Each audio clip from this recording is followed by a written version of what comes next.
வாழ்க வளமுடன்! பேராசிரியர் டாக்டர் துரை லோகநாதனின் வினாவிடை தத்துவச் சிறுகதைகளாம் அமுதச்சுடர் சேனலின் சார்பான வணக்கங்கள்.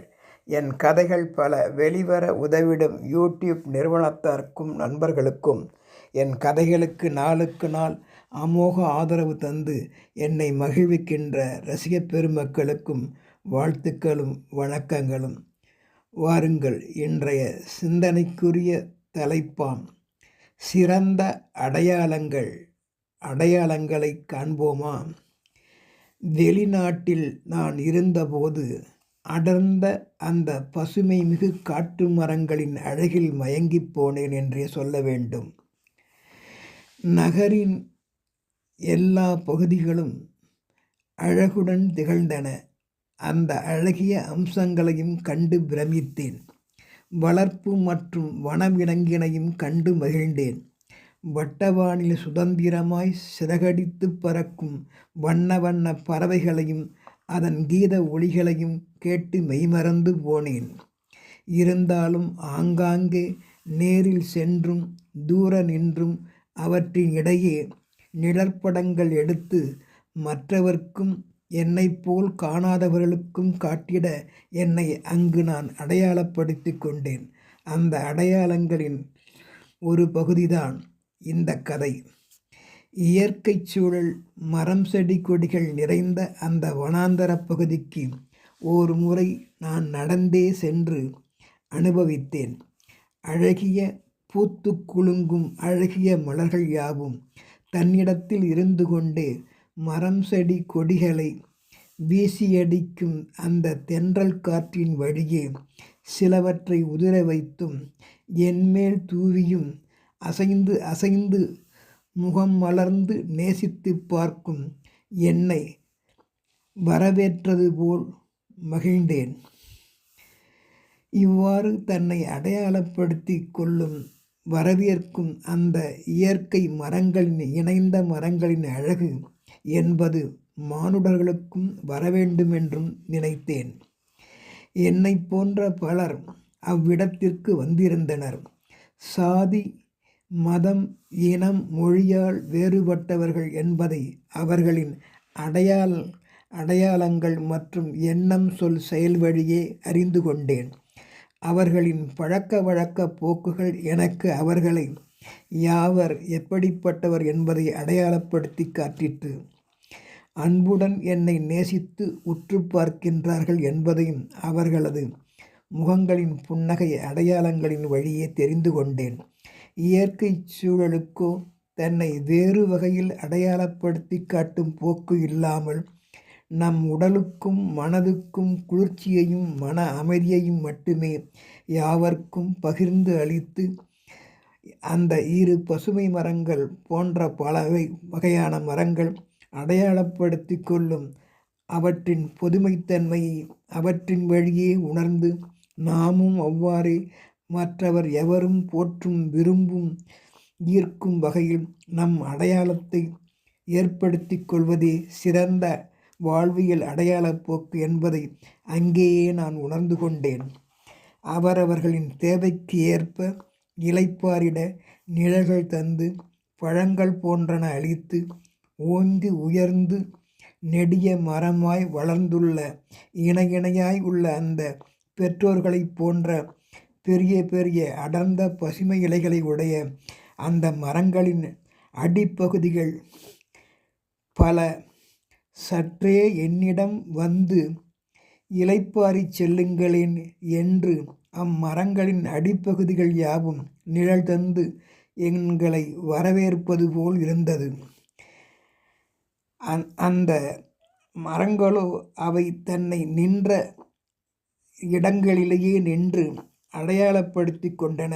சற்றே என்னிடம் இளைப்பாற வாருங்கள் என்பது போல, பசியோடு வருவோருக்கு உணவு வழங்கும் இடம் போலவும், தாயின் மடியில் தலை வைத்து உறங்கிட தாயானவள் தன் மடி விரித்து வகை செய்வது போலவும் இருந்ததுடன் பலரும் அடிக்கடி அங்கு வந்து போவதால் பழக்கப்பட்ட பண்பட்ட அந்த பாதைகளை உடைய வளைந்து நெளிந்தும் செல்லும் பலவகை பாதைகளும் என் கண்களில் தெரியும்படியாகவும் அவ்விடங்கள் நன்கு பாதுகாப்புடன் கூடிய அடையாளங்களையும்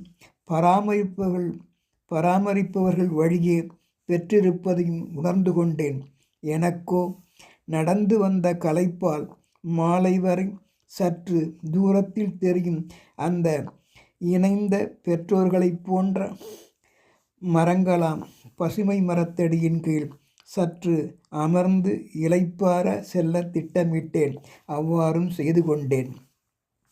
அந்த மரம் பார்க்க பிரமிப்பாக உயர்ந்து அது தன் தூய மனம் போல உயர்ந்து நின்றது வானளாவி.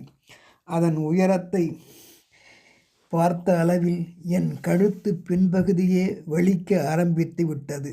கண்களும் கூசின. சற்று கண்மூடி தியானத்தில் ஆழ்ந்தேன். மத்தியானம் என்பதால் குறிப்பிட்ட சில நேரத்திற்கு பிறகு என் கண்ணெதிரே உள்ள பெருத்த அந்த பெற்றோர்களைப் போன்ற உள்ள அந்த இணைந்த இரு மரங்களின் கீழ் ஒவ்வொரு மதத்தவரும் இனத்தவரும் தங்கள் விருப்பம் போல் தங்கியும் உணவு அருந்தியும் அதற்கு முன் வழிபாடுகள் செய்தும் உணவு உட்கொண்டு இளைப்பாரி உறங்கியும் விழித்து கொண்டு பேசியும் இருந்த காட்சியை கண்டேன். அந்த உயர்ந்த அழகிய மரமோ எனக்கு மட்டும் இல்லாமல் எவர்க்கும் தாய் வீட்டின் சுகத்தை அடையாளப்படுத்தியது என்றே சொல்ல வேண்டும்.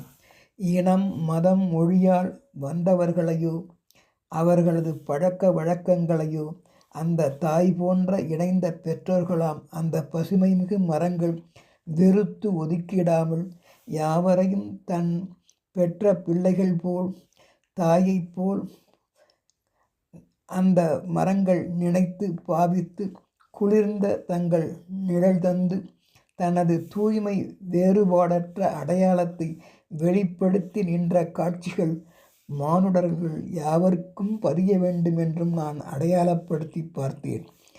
பறவைகள் வட்டவானில் சிறகடித்து பறக்கும் அந்த பறவைகள் கீதங்கள் ஒளி எழுப்பி சுற்றித் திரியும் அந்த வண்ண வண்ண பறவைகள் அது ஏதோ ஒன்றை எனக்கு உணர்த்துவது போல் இருந்தது.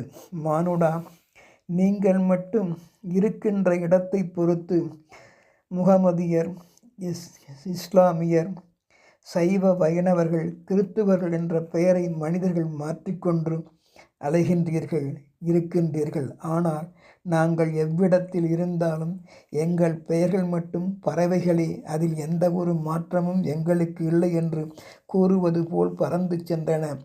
மனிதர்களைப் போல் தனி அடையாளங்கள் அவைக்கு கிடையாது. எல்லாம் பறவை என்ற பெயர்களே.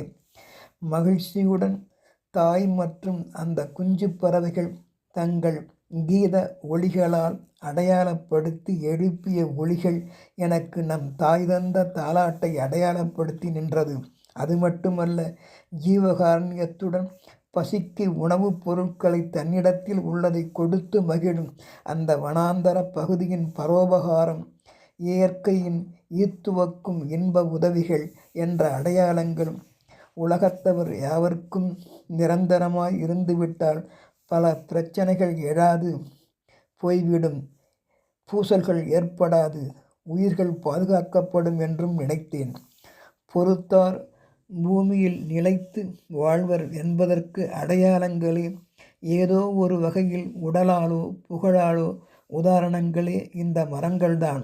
பெற்றோர்களாம் அந்த மரங்கள்தான். மனிதர்களின் பலவித மாறுபாடான எண்ணம் சொல் செயல்களையெல்லாம் பொறுத்து நின்று எவ்வித காழ்ப்புகளும் இல்லாமல் அரவணைக்கும் அதன் தாய்மை தன்மையானது அந்த அடையாளங்கள் மிகச்சிறந்தது என்று கருதினேன். மேலும் அங்கே இணைந்து நின்ற பசுமரங்கள் தாய் தந்தையர் போல் காட்சியளித்ததால் இளைப்பாறிய பல இனத்தவர்களும் அதனிடமிருந்து விடைபெற்று செல்லுகின்ற போது அம்மரங்களை பெற்றோர்களாக நினைத்த அம்மரங்களை வணங்கி சென்றனர். அந்த காட்சி எனக்கு நம் பெற்றோர்களிடம் அவர்கள் ஆசையை பெற்று செல்வது போல் இருந்தது. பிறப்பால் யாவரும் மனிதர்கள்தானே என்பதால் இக்காட்சிகள் வழியே நாமும் ஒத்த மனநிலையோடு சமத்துவம் சகோதரத்துவம் கண்டால் மனிதர்கள் அழிக்கும் போக்கு நிலைத்திடாதல்லவா? ஒற்றுமை கொடியை உயர்த்தி பிடிப்போம். இந்த மரங்களின் ஜீவகாருண்யம் தாய்மை போக்கு வழியே